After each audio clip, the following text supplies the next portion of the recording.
Ces dernières années, Audi a enchaîné les succès. C'est simple, on a l'impression que tout lui est réussi. Tout? Pas tout à fait. La précédente Audi A3 Cabriolet n'avait pas vraiment rencontré le succès escompté, notamment à cause d'un positionnement un peu trop proche de celui de la Golf Cabriolet. Pour ne pas refaire la même erreur, Audi a complètement revu sa copie. Ainsi, cette A3 Cabriolet de deuxième génération est basée sur l'A3 Berline. Vous savez, cette nouvelle version tricorps qui vient d'apparaître. Du coup, elle affiche des dimensions en hausse, 18 cm de plus, mais surtout des lignes beaucoup plus harmonieuses. Les stylistes Audi ont en effet signé un cabriolet aux lignes sobrement élégantes et au faux air d'A5 cabriolet en réduction. Il faut dire qu'avec ses 4,42 m de long, l'A3 se rapproche côté dimension. Les flancs reprennent les mêmes reliefs que l'A3 berline, créant un profil empreint de dynamisme.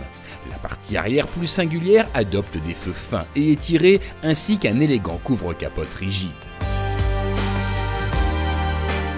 L'habitacle, sans surprise, reprend la planche de bord des autres A3. On retrouve donc la même finition soignée, une instrumentation lisible et une ergonomie sans faute.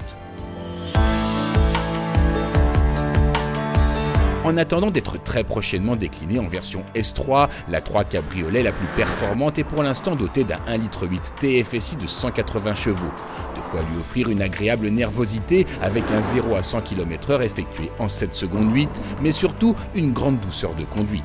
Une sensation accentuée par des suspensions assouplies qui offrent un excellent confort, même sur les routes accidentées de Tenerife. Quant à la rigidité de la coque, elle est bonne, mais pas exceptionnelle. Bref, vous l'aurez compris, si la gamme A3 dans son ensemble est très dynamique, cette version cabriolet se dédie plutôt à la balade.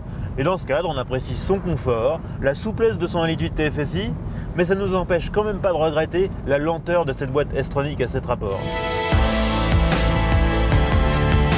En effet, avec cette boîte automatique, les décollages sont paresseux et les hésitations fréquentes entre deux rapports.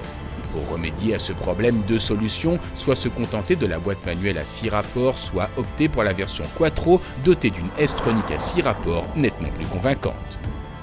Bon, évidemment, en place arrière, il ne faut pas s'attendre à des miracles. Ça reste un cabriolet compact, donc l'habitabilité est un petit peu étroite, notamment au niveau de la largeur aux épaules. Mais de toute manière, c'est plutôt des places qui serviront en dépannage parce qu'on est quand même très exposé aux remous.